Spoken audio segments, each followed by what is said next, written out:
지난주에 말씀드린 대로 에베소서 편지의 서론 부분인 1장이죠. 에베소서 1장을 제외하고는 2장에서 3장까지 에베소서 전반부는 기독교 교리를 다루고 있습니다. 그러나 오늘 본문이 있는 에베소서 4장에서 마지막 6장까지는 에베소서 후반부죠. 실천적인 면, 즉 성도의 삶의 문제를 다루고 있습니다. 전반부는 기독교 교리의 문제, 후반부는 기독교의 교리가 아닌 실천적인 면, 성도의 삶의 문제를 다루고 있습니다. 근데 오늘 본문 에베소서 4장 1절 이하의 말씀을 보면요, 그 실천 부분의 첫 주제가 교회인 것을 알 수 있습니다. 실천 부분의 첫 주제가 뭐라고요? 교회. 성도의 실천 편에서 그 어떤 주제보다도 더 중요한 주제가 교회론인 것입니다. 여러분, 우리에게 있어서 교회 생활이 다른 어떤 주제보다도 제일 먼저 강조해야 할 만큼 그렇게 중요한 주제라고 생각하십니까? 한번 여쭤보겠습니다. 로마서 내용도요, 전반부 11장, 1장에서 11장까지는 기독교 교리에 대한 내용이죠. 그리고 로마서 12장부터 후반부는 실천적인 면을 다룹니다. 그러면요, 로마서 12장 이하의 후반부 실천편에서 맨 처음 다루는 주제가 무엇입니까? 로마서 후반부 12장 이하의 실천 부분에서 맨 처음 다루는 주제가 교회론이 아니면 제가 왜 여쭤보겠습니까? 네, 교회론이에요. 자, 로마서 12장 4절 한번 보시죠. 로마서 12장 4절.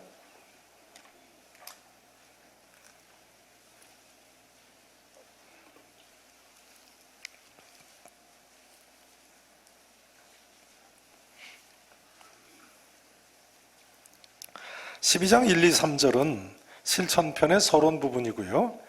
4절부터 뭐라고 시작하는가요? 자, 4절 보세요. 우리가 한 몸에 많은 뭘 가졌어요? 지체를 가졌으나 모든 지체가 같은 기능을 가진 것이 아니니 이와 같이 우리 많은 사람이 누구 안에서요? 그리스도 안에서 한 몸이 되어 서로 지체가 되었느니라 하면서 사도 바울이 교회에 대해서 가르치기 시작하는군요. 우리에게 주신 은혜대로 받은 은사가 각각 다르니 혹 예언이면 믿음의 분수대로, 혹 섬기는 일이면 섬기는 일로, 혹 가르치는 자면 가르치는 일로 쭉 계속되지 않습니까? 교회론을 먼저 시작하고 있어요. 실천편에서요. 오늘 본문 에베소서 4장 말씀도 먼저 이처럼 교회에 대해서 사도 바울이 거론을 하고 있습니다. 여러분, 교회론이 이처럼 중요하다고 생각하십니까? 틀림없습니다. 그래서 사도 바울은 오늘 본문에서도 12절 후반절에 보시면 그리스도의 몸을 세우려 하심이라. 또 15절에 보시면 범사에 그에게까지 자랄지니 그는 머리 곧 그리스도라고 합니다. 또 16절에서 보면 그 몸을 자라게 하신다고 이야기하고 있습니다. 그러니까 오늘 본문에서는 그리스도를 머리로 하고 예수님 믿는 우리는 몸의 각 지체인 눈에 보이지 않는 교회에 관해서 가르치고 있는 내용인 것입니다. 교회란 종교개혁자 마틴 루터가 주장한 대로 눈에 보이는 교회와 눈에 보이지 않는 교회로 나뉘죠. 눈에 보이는 교회는 계산교회처럼 지역교회를 가리키고요. 눈에 보이지 않는 교회는 예수님이 머리가 되시고 예수님 믿고 거듭난 모든 성도들이 몸의 각 지체를 이루어 나아가는 우주적인 교회를 가리킵니다. 우리는 우주적인 교회, 이처럼 지체가 됨과 동시에 지역 교회인 계산 교회의 구성원들이죠. 그런데 오늘 본문 15절 후반절에 보시면요, 바울은 우리에게 이처럼 눈에 보이지 않는 교회의 구성원으로서 범사에 그에게까지 자랄지라 그는 머리니 곧 그리스도라고 합니다. 한번 따라서 하실까요? 범사에 그에게까지 자랄지라 그는 머리니 곧 그리스도라. 그러니까요, 바울은 성도들의 인생의 목표가 뭐라는 거예요? 머리 대신 그리스도에게까지 자라는 것, 그것이 인생의 목표라는 거예요. 13절의 표현을 빌리자면 하나님의 아들을 믿는 것과 아는 일에 하나가 되어 온전한 사람을 이루어 그리스도의 장성한 분량이 충만한 데까지 이르는 것, 그것이 우리 인생의 목표군요. 성도 여러분, 여러분은 인생의 목표가 무엇이신가요? 예수 그리스도에게까지 자라시기를 바랍니다. 그리스도의 장성한 분량이 충만한 데까지 이르시기를 축원하겠습니다. 이 이상의 인격이 어디 있으며, 이 이상의 가치 있는 일이 어디 있으며, 이 이상의 성공이 어디 있겠습니까? 예수님께서 우리에게 하늘에 계신 너희 아버지가 온전하신 것 같이 너희도 온전하라고 하셨는데요, 예수 그리스도의 장성함에 이르는 것, 이것이 곧 온전한 삶 아니겠습니까? 저는 저희 집 애들을 키울 때 애들 공부를 거의 못 봐줬습니다만, 공부할 때 부모님들이 가장 많이 하시는 소리가 무엇입니까? 글쎄요, 요즘 부모님들은 이런 소리 잘 안 하시는 것 같은데요, 저희 클 때는 부모님들이 공부하라고 하시면서 가장 많이 하시는 소리가 공부 좀 해라, 공부해서 남주니 다 너 잘 되라고 하는 소리야. 네. 저희 아버님은 제가 전에 공부할 때 가끔 그러세요. 공부만 잘해라, 그러면 똥 묻은 괭이라도 내가 팔아서 공부시킬 테니까. 똥 묻은 괭이 아십니까? 그런데요, 그렇게 이야기한다고 애들이 공부 열심히 합니까? 공부 잘 안 합니다. 애들이 공부를 왜 안 할까요? 왜 안 할까요? 제가 보니까요, 애들이 공부 안 하는 가장 큰 이유는 공부하는 목표가 없기 때문에 그렇습니다.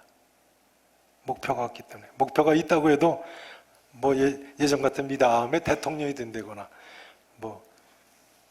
국회의원이 된다거나 프로축구 선수가 된다거나 막연한 가운데 그저 됐으면 하는 희미한 목표일 뿐이죠. 장성한 후에 자기가 되고 싶은 것이 있고 공부해야 할 이유를 알 때는 이미 너무 늦는다는 것이 문제 아니겠습니까? 문제는 우리 인생도 이런 것이 아닌가 생각을 해봅니다. 물론 나이 든 사람도 그런 경우가 많이 있습니다만, 특히 요즘 젊은이들은 많은 경우에 목표가 없이 삽니다. 공부에 목표가 없어서 공부 열심히 안 하듯이요, 삶에 목표가 없는 것이 문제입니다. 그런데 성도의 삶의 목표는 무엇이라고요? 머리 대신 그리스도에게까지 자라는 것입니다. 범사에 그에게까지 자라는 것입니다. 여기서 우리가 생각해 볼 점이 하나 있습니다. 이처럼 우리는 그리스도에게까지 자라야 되기 때문에 죽는 날까지 사실은 중단 없이 성장을 해야 한다는 점입니다.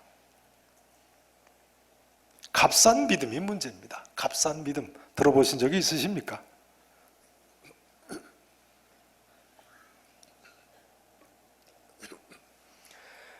요즘 세상 사람들이 인스턴트 식품을 좋아하듯이 믿음도 인스턴트 믿음이 있다는 거예요. 그러나 믿음에는 인내가 필요합니다. 믿음도 인스턴트여서는 곤란합니다. 믿음에는 뭐가 필요하다고요? 참고 기다리는 것이 여러분 곧 믿음입니다. 구원받은 성도들이 예수님처럼 되기 위해서는 변화의 과정이 필요하고 인내하고 기다림이 필요한 것이죠. 어린아이가 세상에 태어났다고 해서 온전한 사람이 된 것이 아니듯이요, 성도에게는 영적인 성장의 과정이 필요합니다. 온전한 믿음이라는 것은 하나님의 아들을 믿는 것만도 아니고 아는 것만도 아닙니다. 온전한 믿음이란 하나님의 아들을 믿는 것과 아는 것이 하나가 되는 경지입니다. 성도는 날이 갈수록 예수 그리스도를 더 깊이 알고, 또한 예수 그리스도를 알면 알수록 예수님을 더 잘 믿을 수 있게 되는 것입니다. 우리가 가는 이 영적 배움의 길은 끝이 없는 거예요. 그 누구도 이 땅에서 이제는 됐다 하는 단계가 있어요? 없습니다. 목사도 마찬가지입니다. 오히려 성경은 선줄로 생각하는 자는 넘어질까 조심하라고 했어요. 선줄로 생각하는 자는 넘어질까 조심해라. 사랑하는 성도 여러분, 이 질문을 드리지 않을 수 없습니다. 지난 한 주간 얼마나 영적 성장을 위해 깨어 있으셨습니까? 벌써 2020년 새해가 한 달이 다 지났는데요. 여러분, 지난 한 달 동안 새해는 영적 성장을 위해서 얼마나 깨어 있으셨습니까? 15절 하반절에 보시면 범사에 그에게까지 자랄지라 했는데요. 범사에, 즉 우리가 어느 한 면만이 아니라 모든 면에서 그리스도에게까지 자라야 하는 거예요. 그러니 끝이 있겠습니까? 그러므로 우리는요, 내게 있어서 가장 부족한 면이 무엇인가? 그걸 항상 생각해야 되는 거예요. 내게 있어서 가장 부족한 면이 무엇인가? 여러분, 나는 어떤 면에서 가장 부족하다고 생각하십니까? 이 시간 한번 진지하게 생각해 보셨으면 좋겠습니다. 예수 그리스도의 장성함에 비해 나는 어떤 면에서 가장 부족한가? 25절 이하의 구절을 보시면요, 사도 바울은 특별히 우리의 약한 면들을 일일이 지적을 하고 있습니다. 25절부터 좀 같이 보시겠습니다. 에베소서 본문 아래 4장 25절부터 좀 보시죠. 25절 말씀 함께 읽으십니다. 시작. 그런즉 거짓을 버리고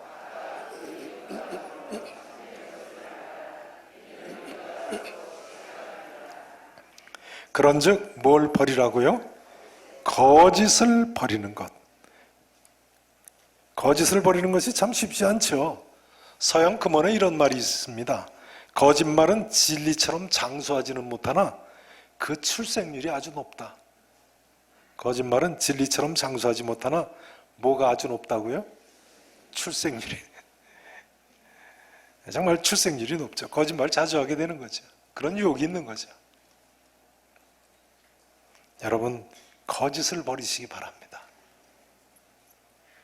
두 번째, 우리의 약한 면이 어디 있어요? 26절, 27절 같이 읽으십니다. 시작. 분을 내어도 죄를 짓지 말며.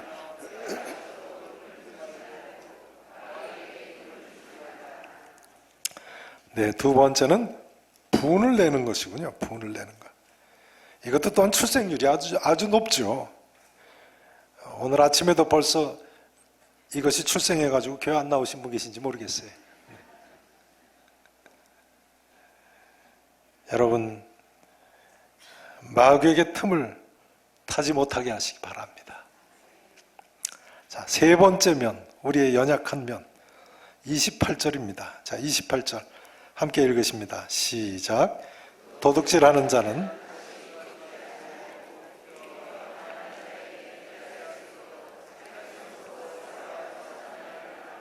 아멘. 세 번째는 도둑질하는 것이군요. 글쎄요, 도둑질하는 것은 나하고는 상관없다고 생각하시는 분이 계신지 모르겠습니다. 아무튼 좋습니다. 자, 그 다음 네 번째 29절 같이 읽으십니다. 시작. 무릇 더러운 말은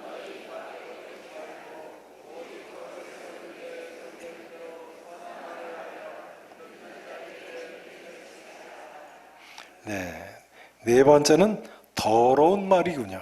욕을 나타냅니다. 하여간 길에 다니다 보면 어떤 젊은 사람들은요, 욕 아니면 의사소통이 잘 안 되는 것 같더라고요. 그러나 성도는 어떻게 해야 된다고요? 더러운 말은 어떻게 해야 돼요? 입 밖에도 내지 말아요. 욕은요, 그러니까 혼잣말이라도 하시면 안 됩니다. 혼잣말이라도 하시면 안 돼요. 이 이외에도 31절 이하에 보시면 뭐라고 또 이야기합니까? 너희는 모든 악독과 노함과, 다시 한번 분내는 걸 이야기하네요. 그 다음 분냄과, 그 다음 뭐요? 떠드는 것, 그 다음에 비방하는 모든 것, 그런 것을 모든 악의와 함께 버려라. 그리고 32절 같이 읽으시죠. 시작. 서로 친절하게 하며 불쌍히 여기며.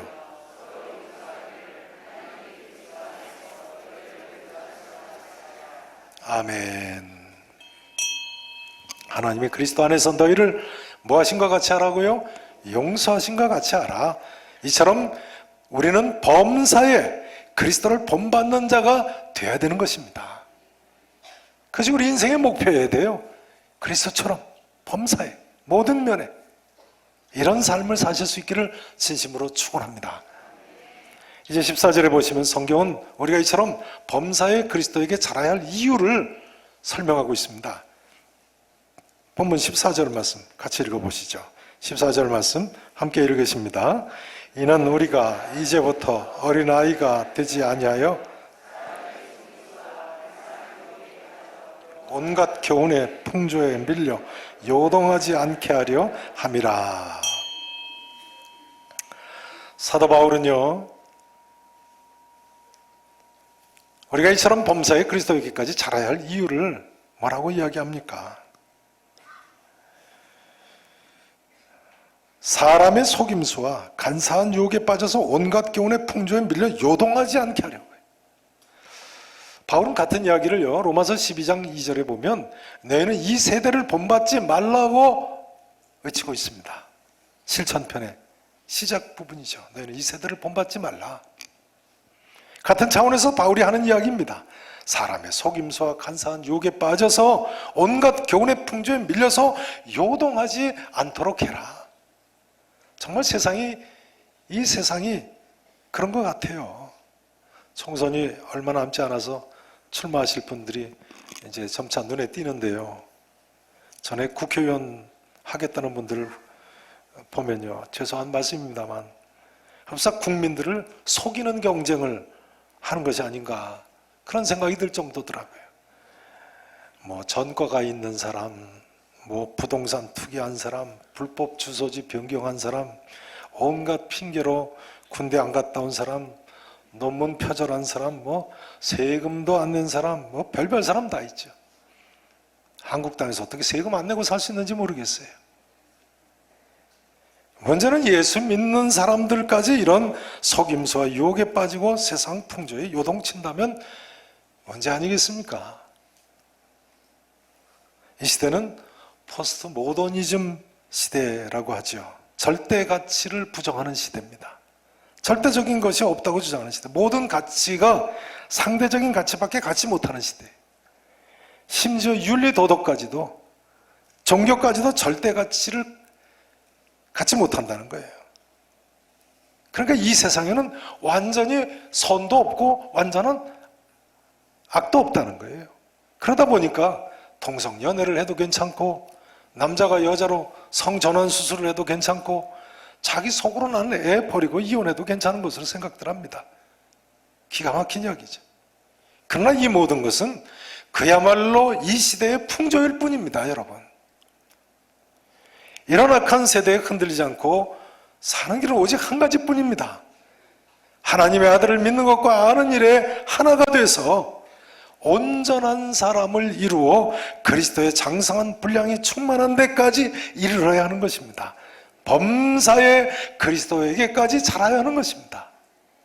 한마디로 이야기하자면 예수님을 닮아가는 삶뿐입니다. 성도 여러분, 이 한 주간도 그 어떤 시험과 유혹과 어려움이 닥친다고 할지라도 믿음 흔들리지 마시고 예수님처럼 사시기를 진심으로 축원하겠습니다. 이제 문제는 그러면 어떻게 하여야 우리가 나의 이 부족한 면에서 그리스도에게까지 자랄 수 있느냐겠습니다. 어떻게 하여야 우리가 나의 이 부족한 면에서 그리스도에게까지 자랄 수 있겠는가? 오늘 본문 15절 16절에 그 비결이 나와 있습니다. 범사에 그리스도에게까지 자랄 수 있는 비결입니다. 바울은요, 그 비결을 오직 사랑 안에서 참된 것을 해야 한다고 가르치고 있습니다. 한번 따라서 하실까요? 사랑 안에서 참된 것을 하라. 사랑 안에서 참된 것을 하자. 여기 사랑 안에서라는 것은 두 가지 의미를 갖습니다. 첫째는 그리스도의 사랑 안에서를 가리킵니다. 그리스도의 사랑 안에서. 여러분, 그리스도의 사랑이 없으면 자랄 수가 없습니다. 그리스도의 사랑이 없으면 영적 성장이란 있을 수 없습니다. 공감하시죠? 16절 말씀을 보세요. 이렇게 나와 있잖아요. 16절 보세요. 그에게서, 그는 그리스도죠. 그리스도에게서요, 온몸이 각 마디를 통하여 뭘 받아요? 도움을 받습니다. 그리고 연결되고 결합되어 각 지체의 분량대로 역사하여 그 몸이 어떻게 돼요? 자라게 되는 거예요. 성장하게 되는 거예요.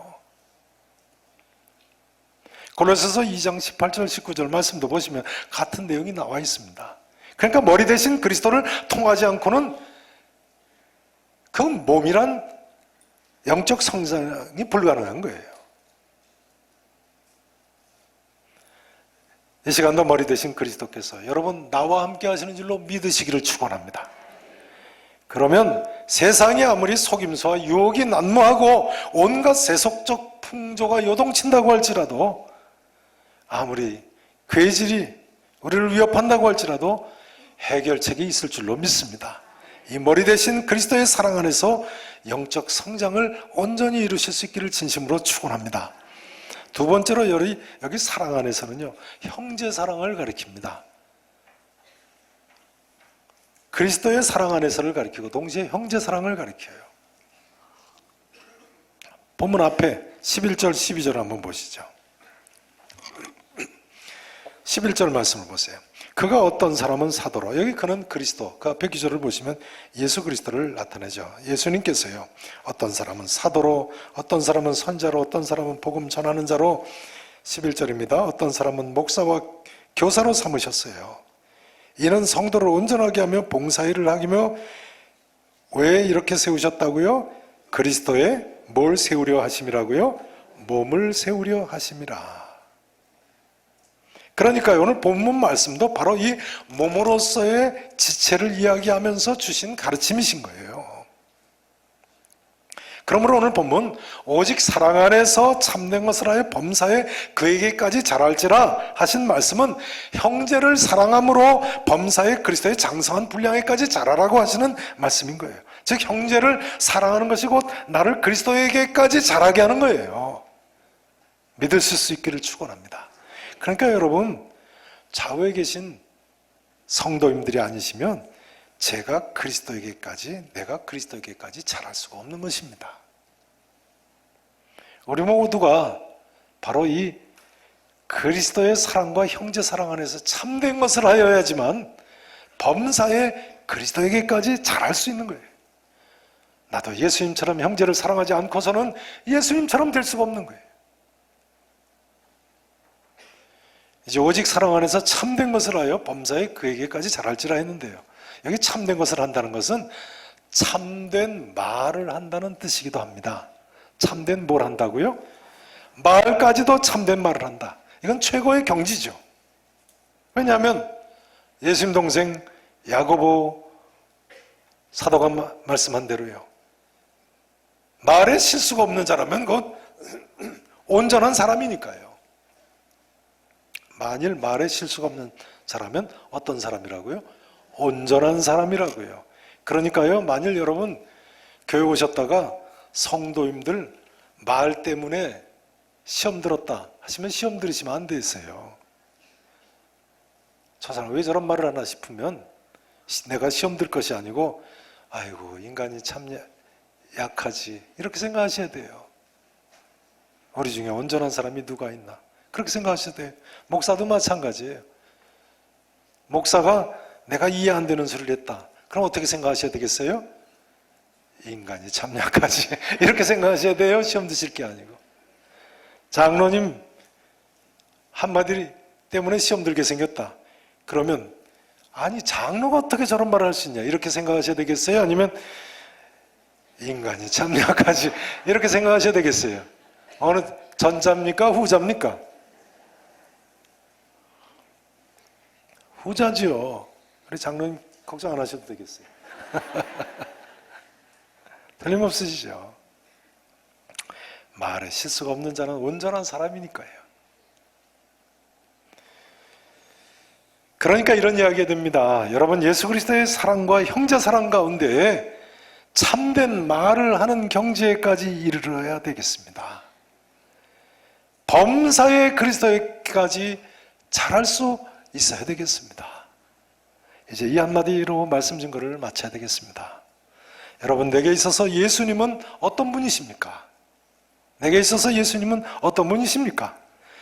예수 그리스도는 우리의 삶의 목표이시며 삶의 이유를 발견하게 하시며 그 목표에 도달하게 하시는 분이십니다. 아무쪼록 예수님 때문에 살고 예수님으로 인해서 승리하시고 예수님 때문에 서로 사랑하며 예수님 때문에 참된 것을 하여 범사에 그리스도에게까지 자라가는 우리 계산의 성도 여러분 되실 수 있기를 우리 구주 예수 그리스도 이름으로 간절히 축원하겠습니다.